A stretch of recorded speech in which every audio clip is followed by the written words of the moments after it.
नाजरीन, drama serial कभी मैं कभी तुम की आने वाली एपिसोड बहुत ही ज़्यादा इंटरेस्टिंग बनने वाली है। रुबाब ने बड़ी आसानी से अदील को अपने शिकंजे में फंसा लिया होता है। रुबाब ने एक पार्टी अरेंज की होती है जिसमें अदील के तमाम तर दोस्त वगैरह भी शामिल होते हैं ताकि सबके सामने अदील को बेनकाब किया जा सके। रुबाब अपनी दोस्त नताशा को भी माफ़ नहीं करने वाली, उसकी हकीकत और अदील का अफेयर भी सबके सामने लाएगी। वो बहुत बड़ा तमाशा करती है और अदील को सबके सामने बदनाम कर देती है। रुबाब की बातें सुनने के बाद अदील के पैरों तले ही जमीन निकल जाएगी और अदील के पास भी कोई और ठिकाना नहीं होगा कि जहां वो चला जाए। अदील से सब कुछ उसका छिन जाएगा। अदील ने इतना लालच किया होता है जिसकी वजह से अब वो बर्बाद हो चुका होता है। लेकिन रुबाब यहाँ पर ही नहीं रुकती, वो अदील के माँ बाप के पास जाती है और उनकी काफी इंसल्ट करती है और उन्हें धक्के मारकर इस घर से निकाल देती है। अब शगुफ्ता बेगम को और इफ्तिकार साहब को एहसास हो रहा होता है ना तो उनके पास कोई घर होता है और ना ही कहीं जाने का ठिकाना।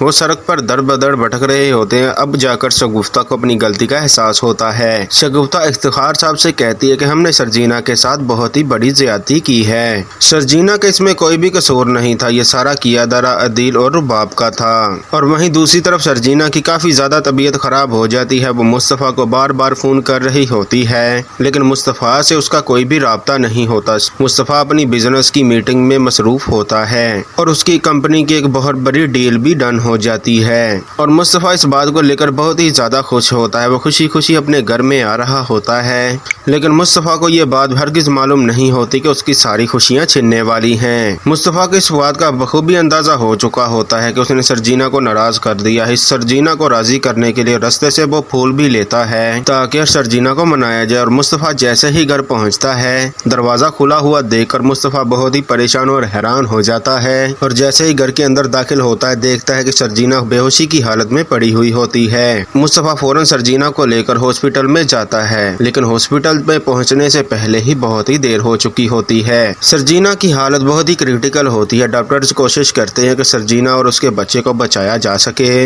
लेकिन डॉक्टर उसके बच्चे की जान नहीं बचा पाते, सिर्फ सरजीना की ही जान बचा पाते हैं। जैसे ही ऑपरेशन थिएटर से डॉक्टर बाहर आते हैं तो मुस्तफ़ा डॉक्टर से सवाल करेगा कि सरजीना और बच्चा कैसे हैं। डॉक्टर बताएगा कि हमने अपनी तरफ से पूरी कोशिश की है पर हम बच्चे की जान नहीं बचा पाए। सरजीना की हालत अभी भी खतरे से बाहर नहीं है, आप लोगों को दुआ करनी चाहिए। और ये बात सुनने के बाद मुस्तफ़ा के पैरों तले ही जमीन निकल जाती है। उसकी लापरवाही ने सरजीना को यहाँ तक पहुँचा दिया।